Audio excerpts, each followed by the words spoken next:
Olá, pessoal. Então, estamos aqui então para dar continuidade, né? E agora vamos ver o filo molusca.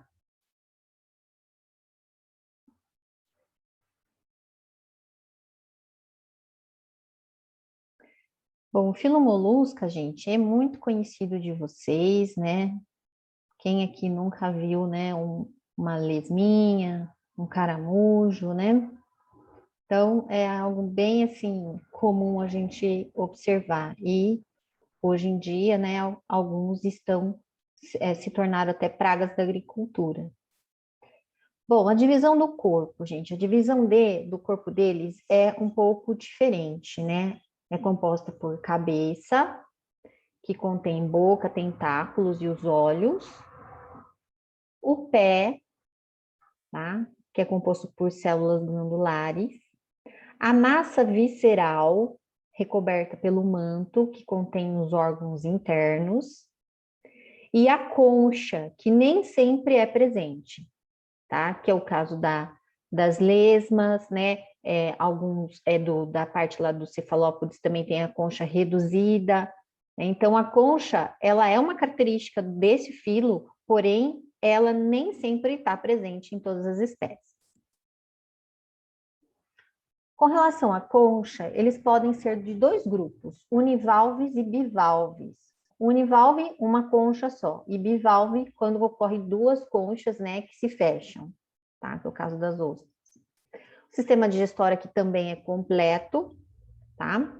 Porém, aqui existem algumas diferenças. As ostras e os mexilhões, gente, eles são filtradores, tá? Então, eles pegam a água passa por dentro deles ali, né? E eles vão filtrando e se alimentando daquelas partículas que estão contidas na água, tá? É bem interessante.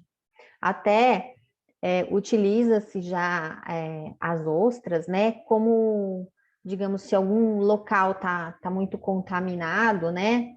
Eles utilizam as ostras para, digamos que, limpar aquela água. Depois vou passar um videozinho para vocês, bem interessante, né? Uma animação até bem interessante que fala sobre isso. Daí depois tem caracóis, lesmas, polvo, lula, que são herbívoros e carnívoros, tá? E eles têm, como diz, uma estrutura, né, que é como se fosse os dentes dele, que é chamada de rádula. É como se fosse uma língua que funciona como dente. Respiração. Então, aqui, brânquias, pulmões e epiderme, né? Então, aqui, dependendo do local onde ele vive, ele tem brânquia ou pulmão. E epiderme, né, que é aquela respiração cutânea.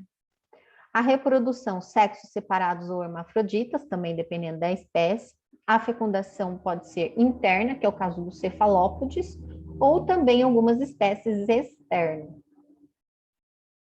Então, aqui, ó, a rádula, né, que é uma língua rugosa que funciona como se fosse dentes. O estômago, aqui os gânglios nervosos, né, que dá ao molusco já uma percepção muito interessante do espaço onde ele está e direção. O manto, tá? Toda essa parte do manto aqui abriga o quê? Os órgãos internos, né? Então, aqui, ó, as glândulas digestivas, glândulas sexuais, o coração, a brânquia, o orifício urogenital. Então, tudo está contido dentro do manto. Os gastrópodos, tá? Os gastrópodos são moluscos, em sua maior parte, aquáticos e marinhos, que formam a maior classe de moluscos viventes, cerca de 15 mil espécies fósseis. Podemos distinguir separadamente cabeça, pé e saco visceral, né? Daí o nome, ó, gaster, quer dizer estômago, e podos, pé, tá? Essa última porção é recoberta pelo manto, como eu já falei. Em geral, possui uma concha univalve, daí esse grupo também chamado de univalve, né? Porque é uma concha só. E ainda várias espécies sejam desprovidas de concha ou possuem somente uma concha vestigial, ou seja, uma concha que não se desenvolveu. Em geral, gastópodes perdem a simetria bilateral da concha por causa da torção. Então, a concha, gente, ela não é, né? Todo mundo já deve ter visto, né? Uma concha aí na praia. Ela não tem aquela simetria, tá? Por causa da torção. Conforme ela vai crescendo, vai ocorrendo uma torção. E isso vai se refletir na simetria dela. Então, vão perder a simetria bilateral, tá? Isso vai se refletir na disposição de todos os seus órgãos, sendo que, frequentemente, de órgãos pares, um está atrofiado, geralmente é o direito, apresentando, assim, uma organização anatômica dos moluscos. Então, para esses que têm univalves, que tem essa torção, né, um dos órgãos é atrofiado. Então, aqui nós temos um caramujo gigante.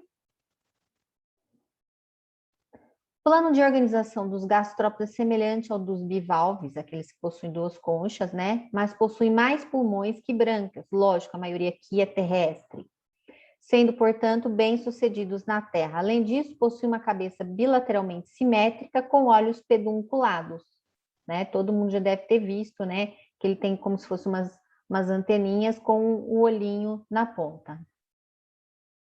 A concha é composta de uma válvula, daí o nome, né, univalve, não septada em forma de um cone, que pode ou não apresentar enrolamento, mas na maioria das vezes apresenta. Na estrutura da concha, distingue-se o óstraco, que é a camada média, o hipóstraco, que é a camada lamelar interna, e o perióstraco, que é a camada externa, formada por uma substância chamada conchiolina, tá? Que nos fósseis, né, ou seja, quando ele, ao longo do tempo, a concholina vai se perdendo. Então, conforme que se tem concholina, aquele animal morreu há pouco tempo. É como se fosse ali, né, uma investigação criminal ali. A concholina é um fator de que aquilo que foi coletado é fóssil ou não. Se ele morreu lá milhares de anos, já não tem a concholina, então é considerado fóssil. A parte inorgânica da concha é formada por calcita ou aragonita, ou os dois juntos. Também lá no videozinho vai falar da concholina. Sua ornamentação consiste em estrias de crescimento e costelas longitudinais em espiral ou transversal. Então, isso faz com que esses seres eles tenham, né, uma grande importância decorativa, né? Quem nunca foi, né, numa casa de praia que a decoração toda é à base de conchas, né? Hotéis, né? Perto da praia, tudo é à base de concha. A concha se fecha mediante um opérculo que, quando é calcário, se preserva como fóssil, como consequência, apresenta uma estrutura espiral bem característica. São os cefalópodos agora, tá? São molúsculos de organização mais complexa. Tem simetria bilateral, coisa que o gastrópodo não tinha. Possuem cabeça bem diferenciada, composta por uma coroa de tentáculos. Então, aqui, gente, são as lulas e os polvos. A boca dotada por um par de mandíbulas quitinosas e de uma rábula. Os olhos são bem desenvolvidos, semelhantes em construção ao olho humano. Então, eles enxergam muito bem. Respiram por brânquias, deslocam-se graças à expulsão rápida da água, através de uma diferenciação ventral no manto, né, que eles fazem, né, eles expulsam a água, eles vão pelos tentáculos, né. Os sexos são separados, o desenvolvimento dos ovos se dá diretamente, sem as fases trocófora e Welliger. Então, digamos que trocófora e Welliger são, digamos, como se fossem as larvas, né? Sistema nervoso é altamente desenvolvido, o cérebro é grande para invertebrados, o que faz com que os cefalópodes sejam considerados os molúsculos mais evoluídos existentes, ou seja, eles são mais inteligentes, né? Tanto é que, né, eles também têm, os polvos, eles têm para se defender dos inimigos, né, eles soltam uma substância semelhante a uma tinta, né, que faz com que espante os inimigos, certo? Então, vocês já devem ter visto isso até em filme. Então, tá aqui um polvo. Bom, e quais são as diferenças entre o polvo e a lula? A lula tem um corpo alongado, em forma de tubo, e os polvos são mais arredondados, certo?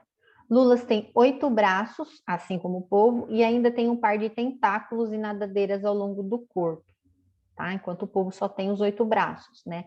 Aí o nome octopus.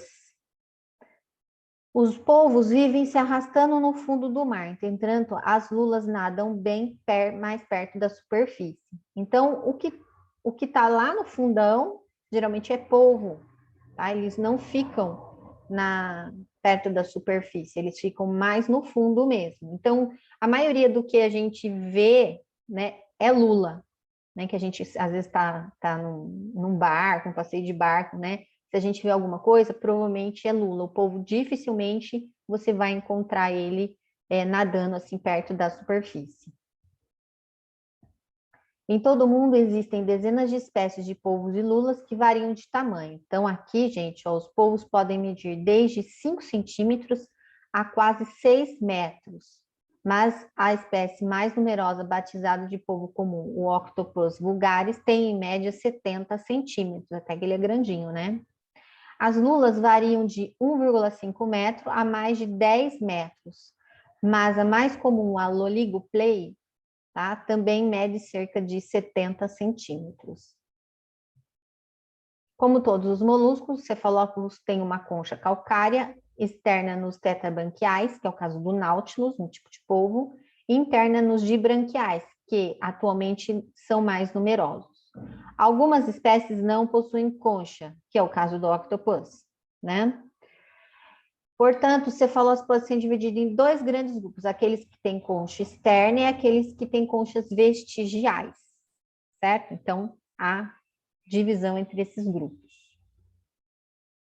Então, aqui, né, gente, acredite se quiser, uma lula, né? Não sei se foi montagem, mas diz que já foi encontrado lula gigante, né?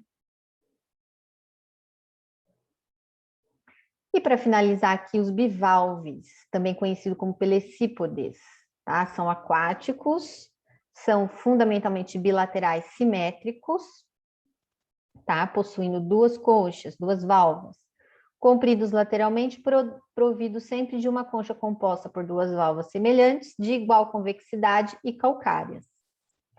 Em alguns gêneros, foi perdida a simetria bilateral, frequentemente como resultado da cimentação de uma das válvulas a um substrato, tá? Em alguns gêneros, mas a maioria possui.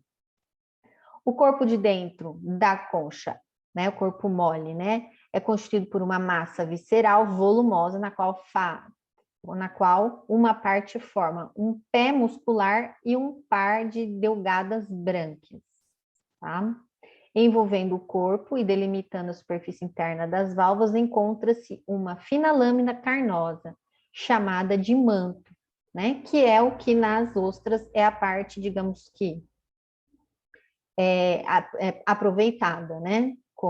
Até como alimento. As margens do manto são modificadas para constituir 2 tubos, uma para introduzir a água e o outro para eliminá-la. Então, eles são animais filtradores, né? Então, o tubo suga a água, ou seja, eles pegam o que interessa daquela água e depois elimina.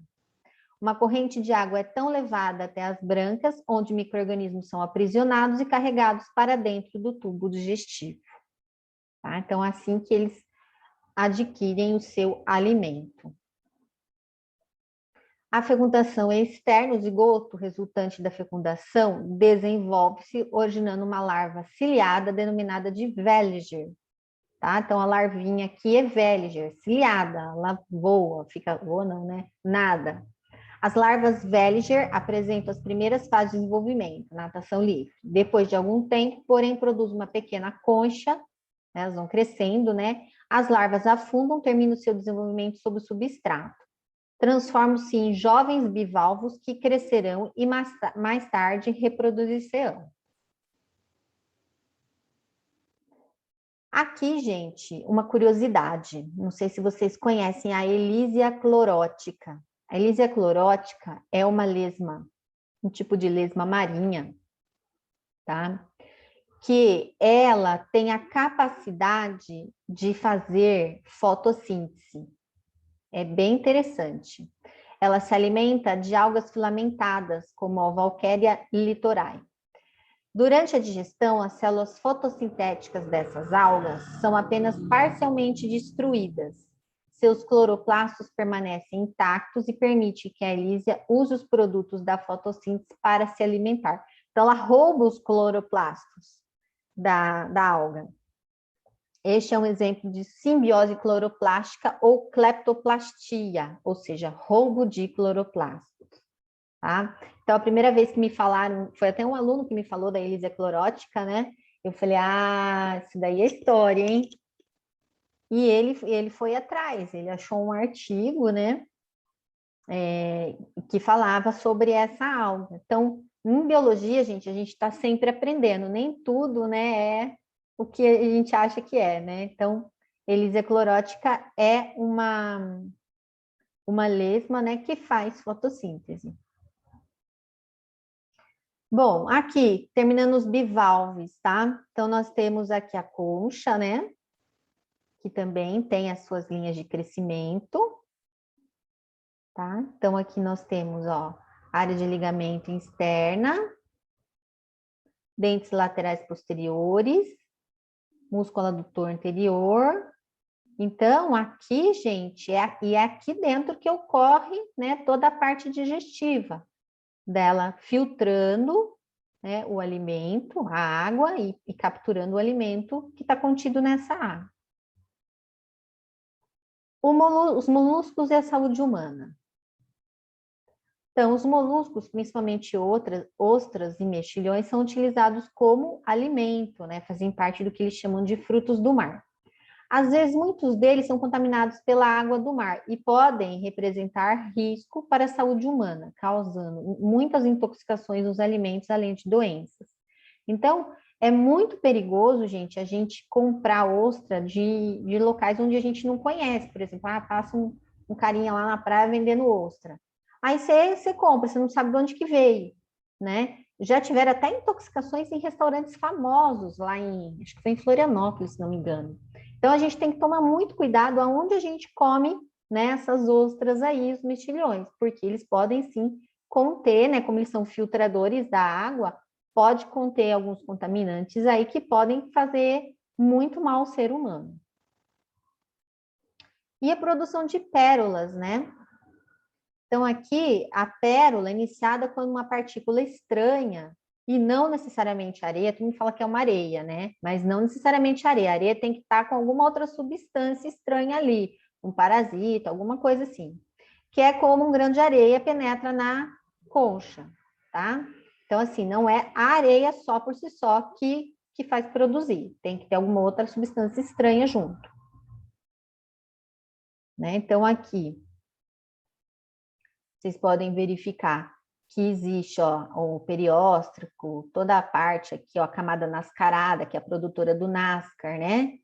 Ela vai se desenvolvendo através, né? Então, entrou aqui uma partícula estranha, né?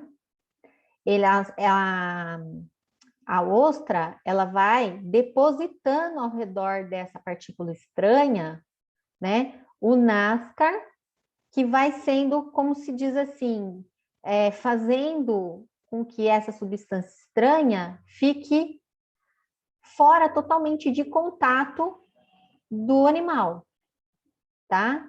Então, essa deposição da camada nacarada, né, vai se formando até se formar a pérola como a gente conhece, tá?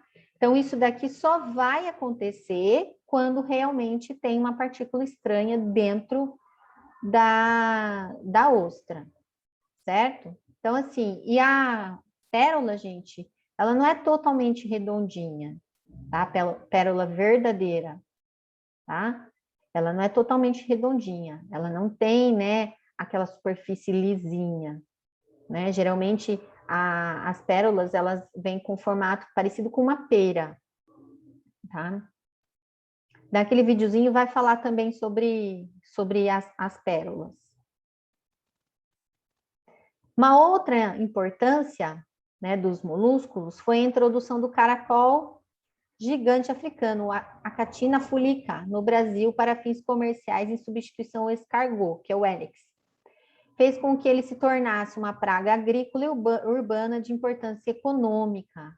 Então, ele foi introduzido no Brasil, né, para ser vendido como se fosse um escargot. Só que aqui no Brasil, gente, a gente não tem o costume de nem de comer escargot, né? Você só come escargot em alguns restaurantes específicos, né? Os franceses, né? De culinária francesa. E as pessoas geralmente não gostam, né? Então, é uma coisa que não se popularizou no Brasil. E aí o pessoal que tinha começado a criação meio que desistiu, porque só estava dando prejuízo, e eles se tornaram pragas, né? Então, várias cidades aí tiveram, né?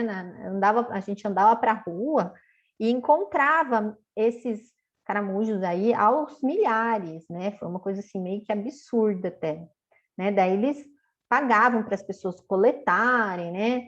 Para depois enterrar, queimar, não sei o que eles faziam, né? Porque isso acabou se tornando uma praga e que poderia até, né?